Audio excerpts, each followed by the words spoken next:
there's a reason that this couch is set up like this. Yeah. Yeah. And that reason for me is what you represent and what I'm learning from you when I talk to you about play. And as we grow up and we become adults, we tend to lose a lot of that childhood wonder, the sort of innocence and curiosity that children have. Yeah. So I want people to know who you are, but say something a little bit about that first, about curiosity and what we have as children that we lose. Yeah, I mean, firstly, I already said it when I came in, but just the attention to detail to this like cartoonification that we stepped into, it's amazing. Like, it's amazing, and I think it's like this exercise in creating it, I'm sure you even tapped into that energy, you know, of being a kid and like, why can't felt rope be on my couch? You know, like why not? And like the beauty of like, an interview inspired the idea behind it, but you followed that. You know, there was like an initial thought of like, oh man, I wondered, like, it was a question, I'm probably sure at first, of like, I wonder like how would this look? How would this look if I lined cartoon outlines on my couch and transformed it? And I think that exercise by itself is like, that is the essence of it. It's like, it starts with the curiosity and you just follow that.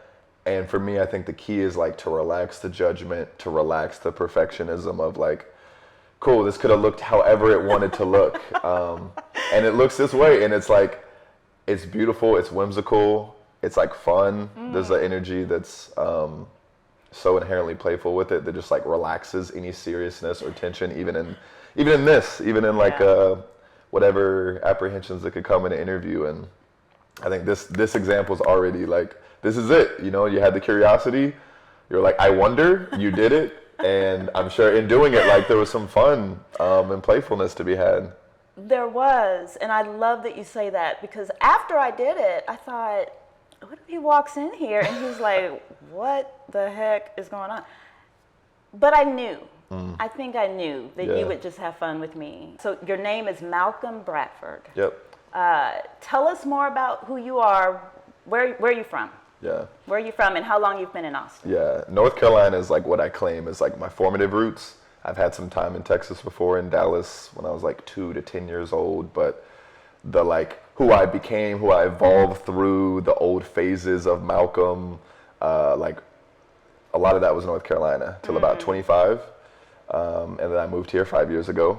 I'm 30 now, and the inspiration behind moving here was really to like pattern disrupt and to get out of my environment. I had been in a place where I was seeing my middle school friends, high school friends, college friends, and just a lot of reflections that people were carrying of like older versions of myself. And I was feeling, just like feeling like my growth was limited with so many reminders of like, hey, you're the guy that does this, or I know you as this. And even if people weren't intentionally trying to like box me or limit me, I felt that. I felt that in some ways. And at 25, I was calling it like the quarter life crisis search. And I was like, on a tour of cities in the country. I was looking at San Francisco, was looking at LA briefly, but it really came down to like San Francisco. And Austin really came out of nowhere. My sister had graduated Baylor and moved here right after graduating. And right before Thanksgiving, I was going to go see my mom in Dallas, where she lives. And my sister was like, hey, like, before we go to Dallas, like, do you want to spend a couple days in Austin and just like check out what it's about? And those couple days turned into 5 days, which turned into like if someone could have designed like a poster child like integration package to Austin. Like, we paddleboarded, we did yoga before I was even a vegan, which I had a stint and I'm not now, but we ate at vegan restaurants. We biked around Lady Bird Lake. It was during East Austin Studio Tour week.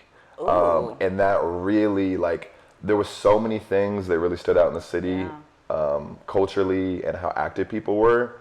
But when I saw East Austin Studio Tour and like people just opening up their homes to say like, look at this clay pot I made this year. Like, that like blew my mind. I'd never seen people that open and like a free experience that was like that intentional and like comprehensive, that a whole side of the city was participating in it. And after that moment, like after the 5 days here, I abandoned the San Francisco idea and was like, it's this place. Yeah, something clicked. Something clicked. It spoke to me, the depth and the culture that I felt like it was available here. Yeah. I could sense like the growth that I was lacking in North Carolina. I didn't know what shape it was going to take, but I could sense there was something here in that growth. And the rest is history. I moved here 5 years ago, and it's definitely been that, like several times over. But that's wonderful. Yeah. Oh, I love that story. That's a great. Is your sister still in this here. area? She's still here. She lives closer to. We lived together for about 2.5 years when I first moved here. Now she's closer to like Round Rock area. Okay. But she's still nearby. And your parents, are they still in Dallas? Yep. Mom's in Dallas. Dad's near Dallas too. They're both in the stage where they're like, it's not for long. They're onto their own chapters. Maybe, I don't know, half-life crisis. I don't want to speak for them, but they're both in Dallas for now. Well, it's funny you should say that. I get that half-life crisis, but the way you are as a person. Again, I'm going to try to describe, you seem, the words that I think of, again, holistic, wellness comes up for me, free spirit comes up for me, even like, you might not like the word hippie, but sometimes that has a negative connotation, but I like hippie life. I indulge in the hippie community, so I think that's fair. Yes. That's fair. All of these things, and of course, color and a lightness. Again, I don't know you, but this is what when you interact, as I've interacted with you, there's a lightness in your character that's really appealing. And the reason I wanted you on is because within all of that, you have very visionary qualities.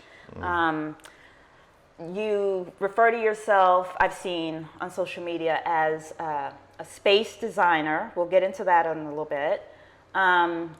A creative doula. I saw that somewhere. Maybe you said that. Yeah. And then a curiosity cultivator, which I'd never heard. But I like those two words together. I like them too. I love alliteration. Yeah, so do I. Brainstorm Black. Yeah.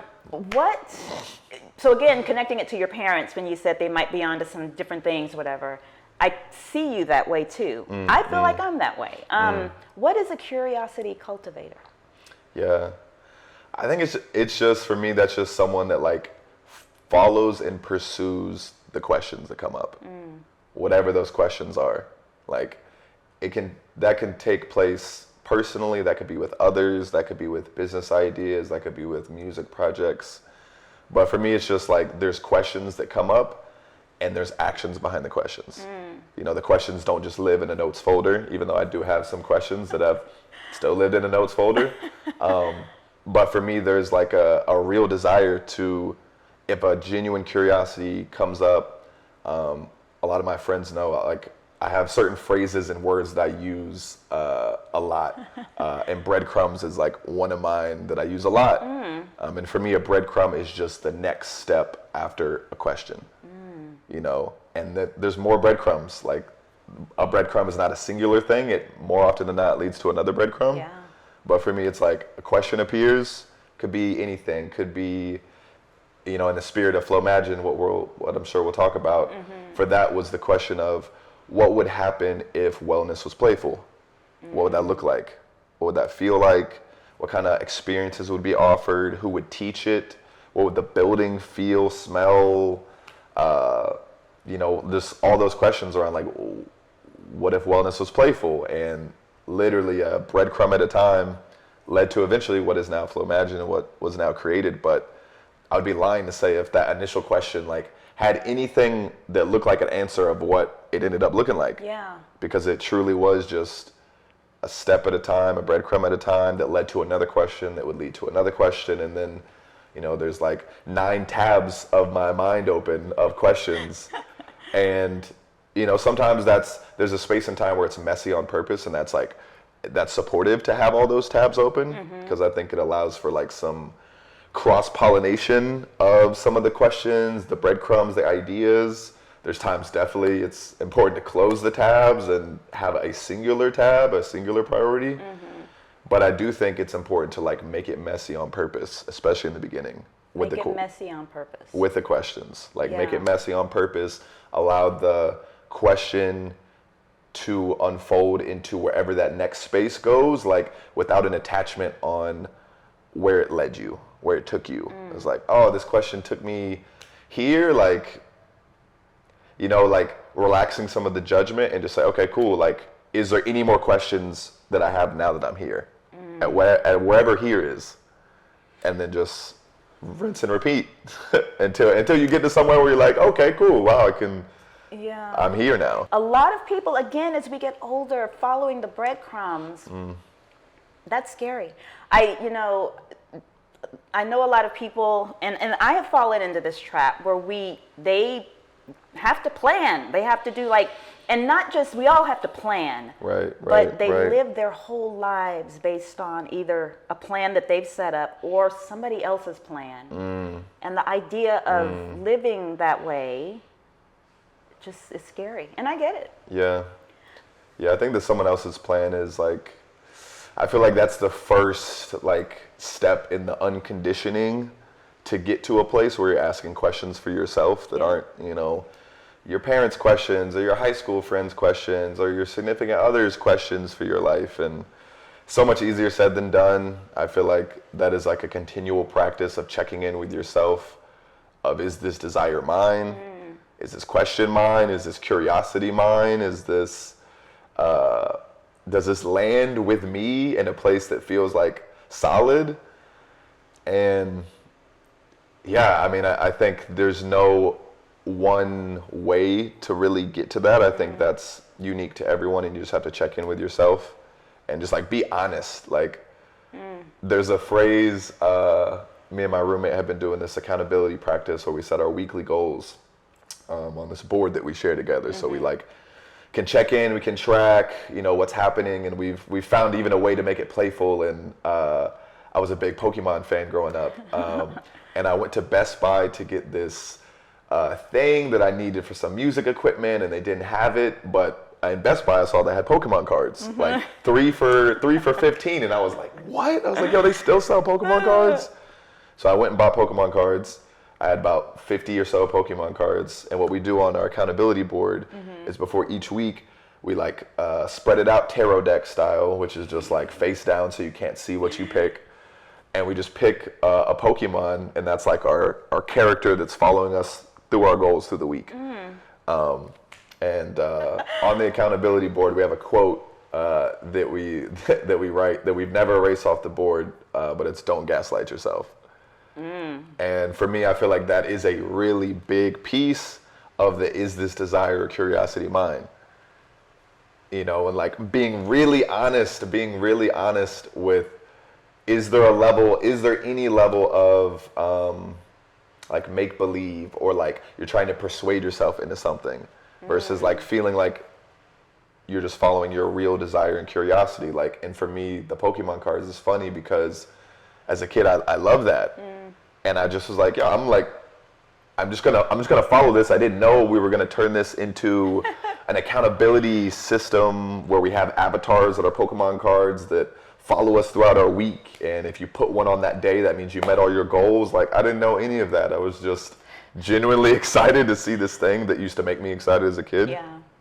Followed that, and then now the Pokemon cards didn't birth the accountability system, but it definitely enhanced the excitement of it and made it playful for us. And that's something, me and my roommate have really, really been appreciating is that shared, really playful accountability. Let's switch gears a little bit. You talked about flowmagin. You mentioned flowmagin, so let's tell people about that. That was when I really started paying attention to your posts, is on social media. This was a couple of years ago. you were posting that you had this new project coming up, and you would get on and talk about the progress you were making on this building that was going to be something amazing, and it is. So give us a little bit of information about where that came from. This is why you're here you're here for a couple of reasons. To talk about this building, but also some things that you are, with regard to this, you are a space designer, and I'm sure you're going to design many, many more things. But it's the vision, the ideas you have around the Austin community taking care of their spirits and their souls and their bodies. So, where did the idea of flowmagin come from? And tell us what flowmagin is. Yeah, so flowmagin is like a playful wellness studio or playful community center, if I just had to put it in a little package. There's modalities there and classes from yoga, meditation, breath work, sound healing, so some more traditional wellness that a lot of the Austin community is familiar with. And we wanted to invite the playfulness to it. So we would do things such as dance classes, open mic, freestyle experiences, story sharing nights. We had a reoccurring event called Jammies, which was like this invitation for adults to be kids on purpose again. That's where this idea came from. This is very this is super jammies. This is super jammies. Like, yes, it spoke to me. You know, we don't do that. Right. As we get older, you know, we don't do that. We don't play that way. I agree, and a lot of my time in Austin was spent in that search for growth. For me, intuitively, I knew that was going to be from a spiritual pursuit or a spiritual breadcrumb. Was where I was feeling like I was being led to grow into. So that led me into a lot of communities, yoga studios, meditation studios, just community groups with a like a consciousness and an awareness around how they relate in community. So I found myself in a lot of these different groups, and there was a lot of growth in those groups, but I noticed in that, myself included, a certain like almost seriousness in a lot of them. Yoga, sometimes like a scrunched face, the down dog poses, meditation, crossed legs, closed eyes, like relaxed face, but a very like neutral face. And I just noticed a flavor that I was taking into my spiritual practices, my growth, was like super serious. It was like really, really, really serious. And the first breadcrumb for flowmagin to create a playful community center that had these colors that would invite people to be playful or less serious, or the floors that are bouncy and invite people to roll and move their body differently. The first breadcrumb was like, what if it was playful, but like the modality still had like the serious potential for growth, but with a playful environment. And that was the seed breadcrumb, the seed idea of like, okay, I've been here for, at this point it was 4 years. I've seen like what the general standard is for a wellness space. I've seen the flavors that it has, and I feel like nothing like this exists. I haven't seen a playful approach to wellness, and I just wanted to follow that. And at that time in my life, this was right after the pandemic, I was really feeling a strong pull to community and to like offer community spaces. So I found myself in the year after the pandemic getting involved with meditation groups, men's groups, an art collective that hosted in-person art events with music, live painting, cinema, poetry, like all of these flavors of the human experience that, like, for me, it sounds dramatic, but like make life worth living, bring an aliveness to life. You know, I found myself hosting spaces around that kind of stuff. Yeah, I love it, and I can tell you that many people who live here probably have no idea that any of these things are even going on, and that's what's sad. But I did come to the flowmagin studio. You met me there, thank you for that, and we talked a little bit about the building itself and where your ideas came from, more of that. Yeah. So I want to watch that real quick, and then we'll talk about it once we watch it, okay? Sweet. Okay.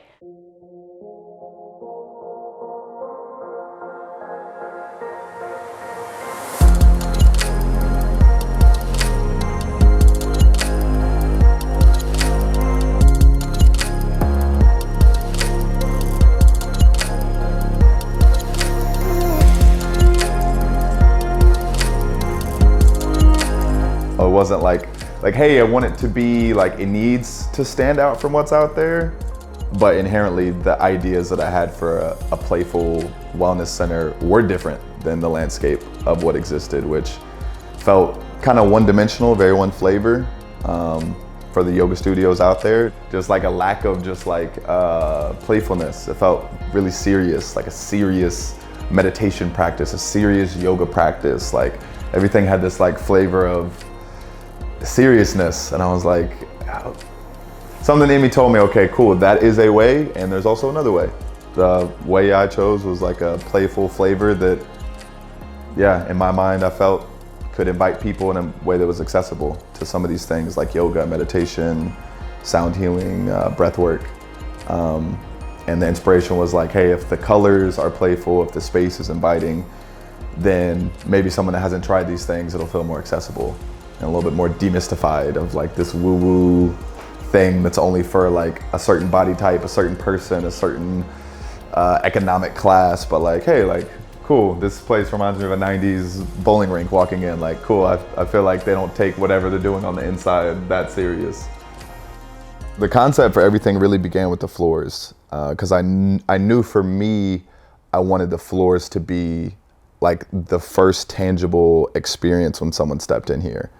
What we did with the floors was found this kind of hybrid solution where you take these pool noodles and you cut them into circles and you basically attach them to the bottom of 2x4s. So you have this wood layer with pool noodle circles spread out evenly to create like a feeling of a spring floor. So it's kind of like a DIY spring floor. This was like 500 something pool noodles. We require everyone to take their shoes off, so there's already a level of like removing a layer of yourself. I felt like a playful floor, a bounce, something with a spring. Like, I don't know how you can be upset if you're like bouncing with your steps. This has been a warehouse. It's been around since the 50s. Outside of the color and the floors that are like making the space feel a lot different, like it was yuck. It was gross. Like, it's been a machine welding shop. It's been a chop shop. It's been a lot of these things that are just like not in the same energy or world of a playful expression studio. This feels like a color bath, like a gradient color bath, and it feels like grounding and really like expressed at the same time. We added some final touches, like a reflective ceiling with mirrors and some cloud lighting and some funky neon lights. The main other space, which is the back room, the idea was to create a music room. And there's a mic that is connected to the ceiling that's connected to an interface. And so if people wanted to create musically or a poem, a spoken word, story share, that you could kind of like bottle that moment of playfulness and expression and have a place to actually go like put it somewhere concretely and build and create something with it.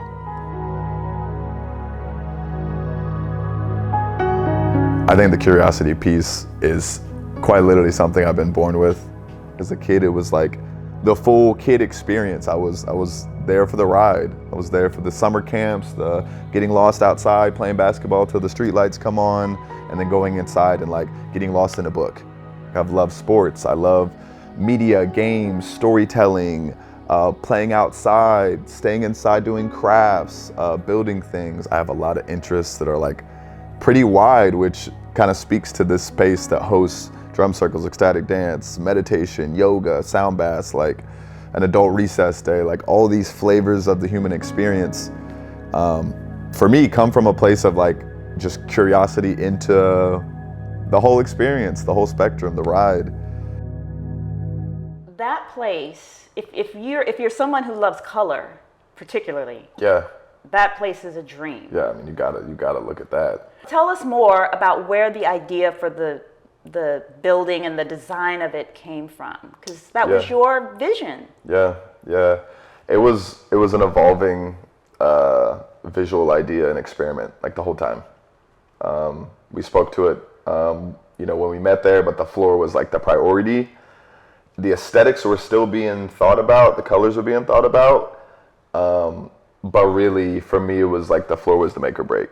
So until the floor got done, I really didn't fully lean into what the actual inside would look like. We had done some stuff with logos and some colors of like the branding, but hadn't yet said, okay, cool, this is now what we're gonna paint the walls.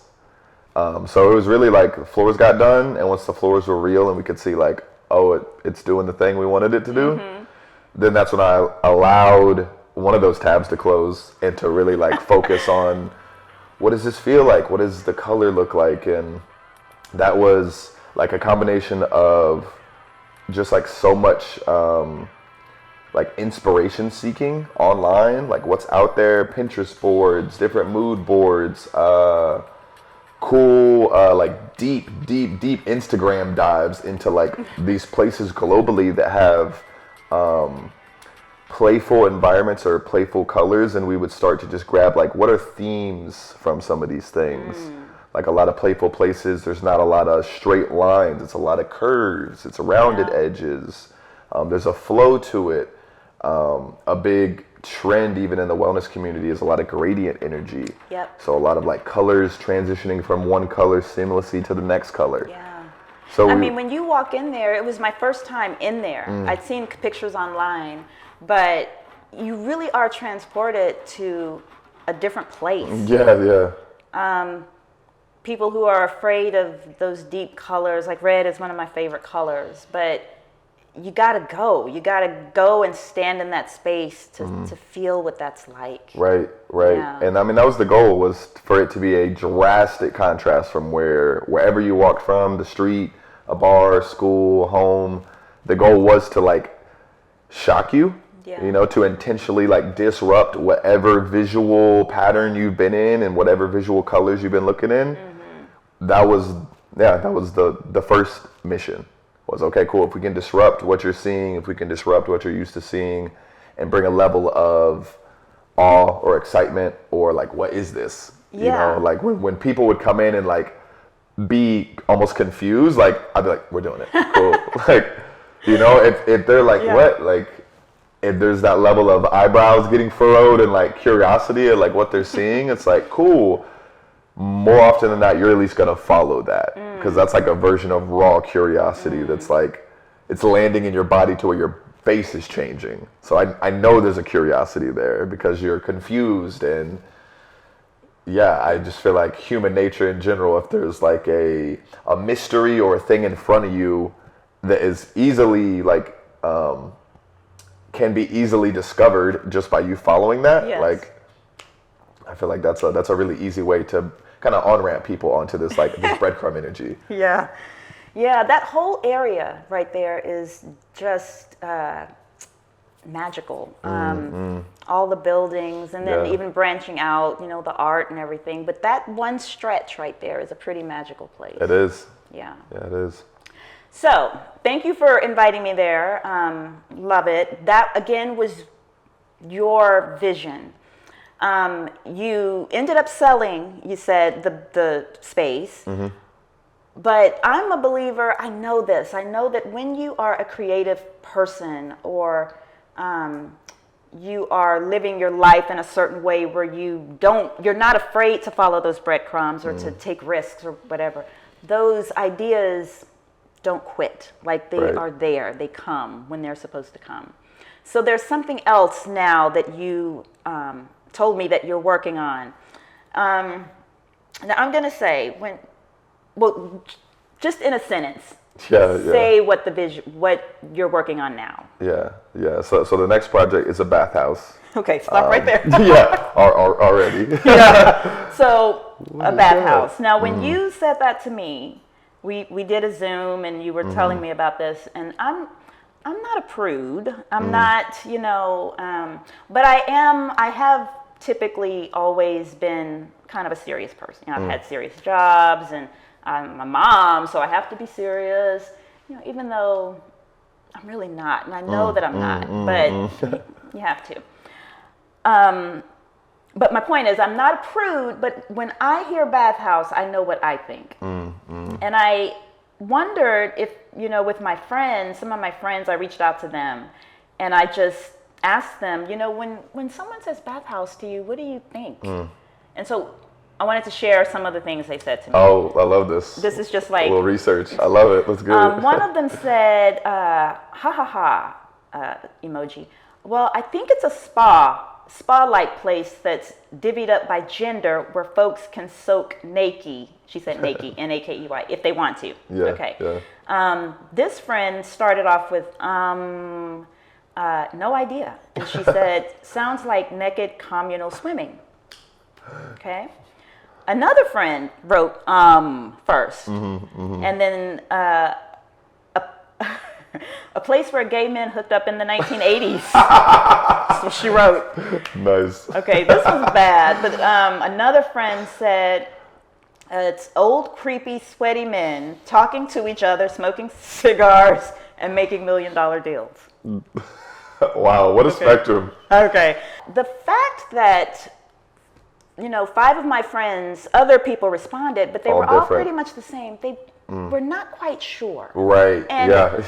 For me, the first thing, again, in my mind, just went straight to the gay sex 80s. That's exactly what I thought, and I thought, Malcolm's about to open. From flowmagin to that, yeah. Tell us what you're talking about. Yeah. I love that experiment and to ask because there's a level of truth in everyone's guess or their interpretation in that, because bathhouses have been something that have been around for like thousands of years, like Roman times, and there is a lineage and a history in each one of those. In a bathhouse by itself, you have to ask more questions to say, okay, but like what kind of bathhouse? Yeah. Because it's almost like saying like I'm gonna open up a spa or a gym. Right. Like cool. Like okay, a gym in my mind can mean a YMCA. That can mean a Planet Fitness where there's just weights. It can mean there's a pool, there's a basketball court. Like could be yoga. It could be anything. Yeah. Like you have to ask more questions. Right. And if you do a Google search on bathhouse, that's what it does. It gives you a list of spas, massages. Right.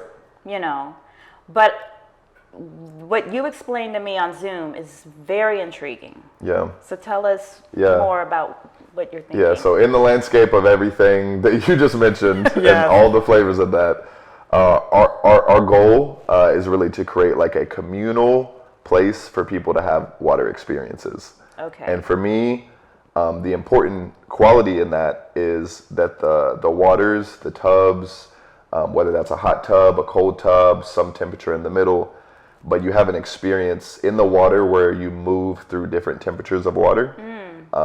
And this can be different day to day, experience to experience. But the theory is that by having a community experience of you going through different water temperatures, different minerals in the water, that the chemistry in your body will change. And if the chemistry in your body can change, it can make space for maybe an emotional change or a mental change or just some pattern disruption. So for me, a bathhouse is something that's like an extension of another wellness modality. Similar to yoga, meditation, breath work, sound healing, going for a run, working out. Like it exists in that world for me of this thing that you can do to take care of yourself. And I think the key with the bathhouse component is it's with others. So it's in community that you can do this experience that can be a solitary experience, or it can be one you share with friends, strangers. We're still in the process of deciding, whether or not there's going to be the naked options at all, or if it's going to be clothing mandatory or optional. Most likely there'll probably be certain sections that might have the option to do that or not. But for us, it does feel like there's a priority on accessibility, especially because a lot of people don't know what a bathhouse is or have never been. Right. And we don't want to. You probably want to clarify. I mean, just for your sake to. I don't know. Maybe you don't want those boundaries or. Yeah, we're probably 5 months into the project, and you know, we don't have the land yet or the space, but we have a team. We're working on our Kickstarter and the fundraiser. So it's in the exciting phase of a lot of new business ventures ideas where it's like there's more good ideas that have yet to be parsed down or cut yet. You know, like we're in the stage where we're just starting to prune some of the ideas and say, okay, cool, that's a good idea, but is it aligned? So we're in the stage of, really just dreaming, you know. But this is what you did before flowmagin. Yeah. And then there it was. And there it was. In the 90s, Austin did have a bathhouse, and it was shut down due to claims of sexual transmitted diseases. There was the stereotype of it being like a gay culture where people could hook up there. So there is like even history of some of the research you did of it. Yes. More or less, wasn't here, so I can't speak to it, but more or less of some truth in some people's experience of a bathhouse. Yeah. And there's a lot, there's more in Texas that I think people realize. Dallas has some, Houston, even San Antonio. But Austin, that has an inherently conscious and spiritually curious community, doesn't have a bathhouse, which feels like a miss just in the ecosystem. Yes, and it to me, how can I say this? Because I want to keep this interview light, but I think Austin has that issue with several things, that it has this reputation for being a certain way, but is it really? Yeah. You know, so what does it? So in your mind, though, what does it look like? You talked to me about there being different rooms. In like one building, but different spaces, some bigger than others. Can you explain? Don't give all your whole idea away, but like. The general vision, I think, is to have like one womb space, kind of one central space where like the heartbeat of the bathhouse exists. Imagine this as like the biggest space with multiple pools, with one giant pool, and then some pools maybe outlined around the edges of this. But this is the big community space, and the rooms around this big community space would be smaller, more intimate spaces that might have themes. There might be a dark room that's intentionally designed to like be sensory depriving, similar to like a float tank, without maybe the floating salts, but low lighting, very like inviting you to have a more internal experience. There might be a nature themed one that has more, maybe some sights, sounds, and smells that are inviting you into some kind of like nature aesthetic, whether that's a rainforest or something similar. But the goal is really to have some thematic rooms that might be in rotation of their themes, but to invite people into motion and really to like explore different pools, different minerals, different temperatures in a way that is just going to create like time and space for you to like slow down, be with yourself. Water has so many healing properties, and the community of Austin is very familiar with water. We're blessed to have the Colorado River. We're blessed to have Barton Springs, which is one of like OG nature bathhouses we have here. And there is a appreciation, I feel like, especially in this summer of summers that we're in right now, that people have for water and being in water. And I feel like if Austin had a place where we could do that indoors 7 days a week, available even later into the evening as maybe an evening experience, I think it just adds another opportunity for people to connect in a way that is conscious, considerate, and intentional, like for yourself and for the people that are there. And I think that is just going to invite people's growth in their own journeys, but also like when you can meet someone in a space that has a layer of intentionality there's already a common ground on some level that you can say this human is showing up for themselves here. They chose, of all the things they could be doing, of all the places they could be, they chose to be here. Right. So there's a level of like kindred spirit, or like, cool, like I don't know anything about you, but I know we do have some similar lens in life. Right. We're both committed to this at this time.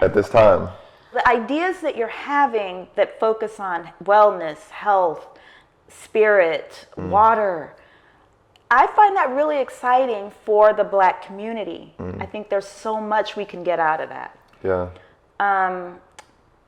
Do you have any opinion or idea when you're out and about? You've talked to me about a lot of things that happen in town. Do you see Black people there? Are they a part of this culture here? Yeah. I think it's starting to change a bit more. Definitely when I first got here, no. 5 years ago, came here 2018, and one of my first aha moments in Austin was, where's the people of color? Where's the Black people? And there was friendships I made. One friend in particular that we just saw each other at a bar, and he was also new, and he was like, hey, I hope this isn't weird, but I've been here about a month and you're the first Black dude I've seen out. And like that sentence and that like anecdote for him already was like an experience I was feeling, especially in more of these wellness modalities, spiritually conscious activities that I was engaging in, that my growth was like, hey, go to these places. I wasn't seeing a lot of that. Yeah. And even to this day, I still don't see a lot. I think there is change happening in that. I think there's a lot of good communities.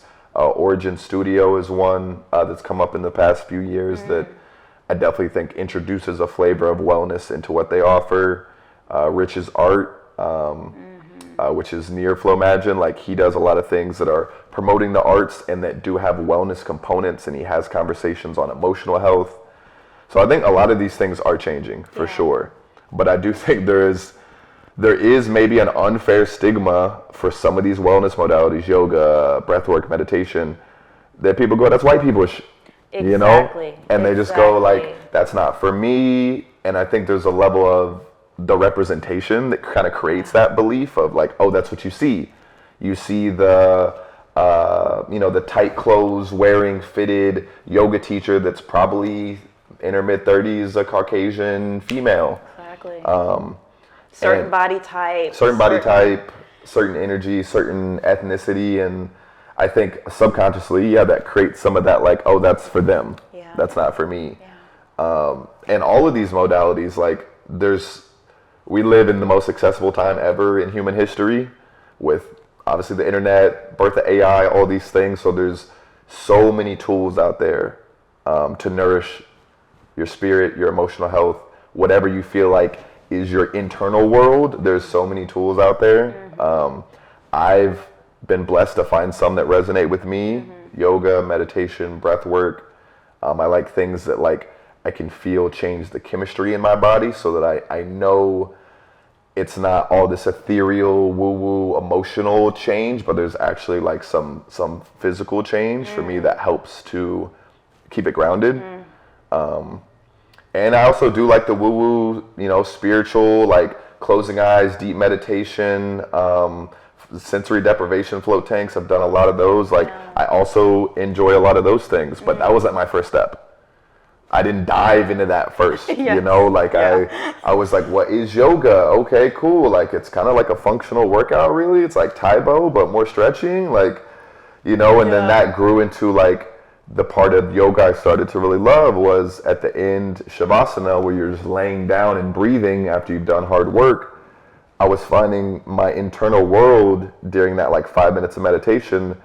I was like finding new pockets of myself, or like new emotions that would pop up, or just a sense of just like peace and lightness. And I was curious towards that of like, how do I feel more of that more of the time, which led to meditation, which then led to breath work, which will literally change your chemistry, and you can get to some of those states even faster. And one tool, one modality led to the next, and then I just kept following that. What is sound healing? Oh man, that's like one of my favorites. Oh my goodness. So sound healing is essentially instruments played with the intention of creating like a soundscape that could be peaceful, but generally it's going to invite you into some kind of meditative environment is the invitation. There's a lot of different sound healing instruments. Some of the most common ones is like a singing bowl, which is just a bowl maybe this big with a mallet that you just run around the edge, and it reverberates the bowl, and it creates like this really like harmonious sound. There's chimes, there's a gong, you can have a sound healing drums, but it's really just sound played intentionally to kind of create a landscape for you to have some kind of internal experience. That sounds great. And it's that, of all the modalities, that sound, I think, and sound is really just vibration, that really, like, if you can, for me in my experience, when I just like sit and just allow myself just to listen to it and relax the thoughts as much as I can, it changes my internal world like so fast, so fast. So all of those things, I mean, they just led one to the next, to the next, to the next. So I think for the Black community, I think it's important just to like honor that there is a gap in the representation. Like, don't gaslight yourself. In Austin, there is a gap in that. I do see mostly white people in these spaces. Not all, but mostly. So like, honor that. If there's resistance in that, like, honor that. And also the invitation I would say is like, be curious, be honest with the curiosity if there is still that in whatever that is, in going to a yoga class or a breathwork class. And like, try it before you maybe write it off and judge it and see, because for me, I do find these things kind of invite more questions and more curiosities, and maybe that takes you into another area. But I think the Black community I have seen more of an openness in my 5 years here, for sure, to some of these modalities that when I was first here, it felt like every room I went into, I was sometimes the only man and sometimes the only person of color, sometimes both. Right. For Malcolm, what is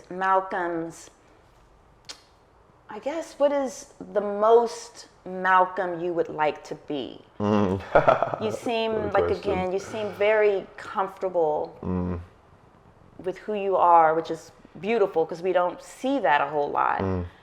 Yeah, who do you really see yourself as? Because it's all evolution, right? Yeah, I love that. The most Malcolm could be. Dang, I love that. That's just a great question. Thank you.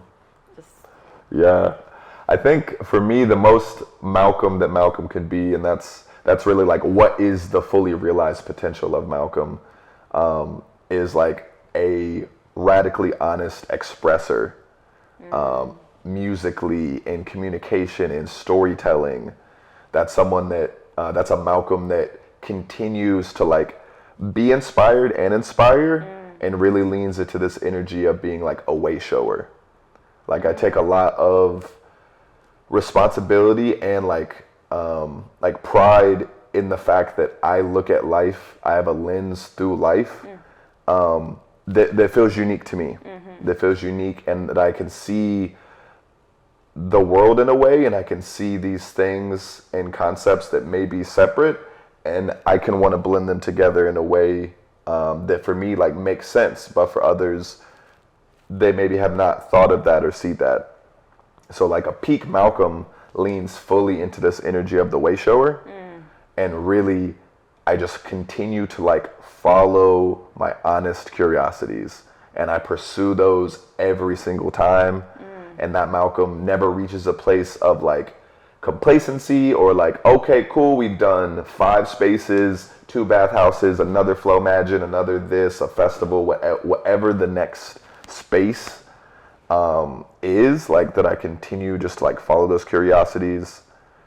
People are like at the core of almost everything I want to do. So like, continuing to create experiences and like put my energy towards things that bring people together in some way. Thank you for coming on to Brainstorm Black. We were going to introduce Lenny. We still can. Yeah, it's been really hot. Yeah. And you brought this in. Yeah. And I couldn't even lift it up. But it's full of water, right? Yeah, he just stay hydrated. Stays full of water. This is Lenny, a friend of mine named him. I called him I said he looked like a lantern. I was like out here like a lantern of liquid. I was just like holding him out, and my friend was like, oh, okay, cool, like Lenny the Lantern? And I was like, yeah, like Lenny the Lantern. Yeah. And he's been with me all this summer. I'm still alive, I'm still hydrated. Yeah, it just fits you. And the bold color. The bold color. So, it's yeah. He goes where I go. Yes. Thank you so much. Our couch is falling apart, so I think it's time to end. Hey, I mean, that's kind of sad. I feel like it's. Yeah. I don't know if it should be a permanent fixture, I but would like to keep it, but anyway, it's served its purpose. Yeah. Thank you so much for coming to my apartment and sharing your wisdom. And I hope, I'm sure we'll be following. I know that your bathhouse idea is going to come to fruition. We'll be following you and see what that happens. And I'd love to visit and see what it's all about. Yeah, we would love to have you when it's cooked up. It's going to be called Dream. Is the name of it? Yeah. Is that an acronym or just? Nope. Yeah. Nope. It's just Dream. Yeah, it makes sense. It's that's probably different connotations or different themes. Yes. Yeah, the aesthetic of each room will have a dreamy aesthetic to it. Yeah. But we're hoping 2 years is like the rough timeline. So yeah, hopefully we do another one of those, maybe in the bathhouse. Yes. Do a part 2. Yes. Okay. But yeah, no, I appreciate this. Like, I appreciate the questions and like just your initiative. Yeah. To find Black people in Austin and really like invite them to share their story. It's for me too. Yeah, I love this. I love it. I'm learning and I'm meeting amazing people. And my mom is like, they're coming to your house. That's such a mom question. She says, are you sure that's a good idea to just invite people to your house? Yeah. I think it's okay, Mom. Yeah. She fully supports me. So, but yeah, she's, full support is there, so I'm happy. Shout out, Mama. Yeah, shout out, Mom. Yeah, I'm learning. I love it. And thank you. Yeah. Thank you very much. Thank you. And we'll see you on the next episode of Brainstorm Black. Woo-hoo!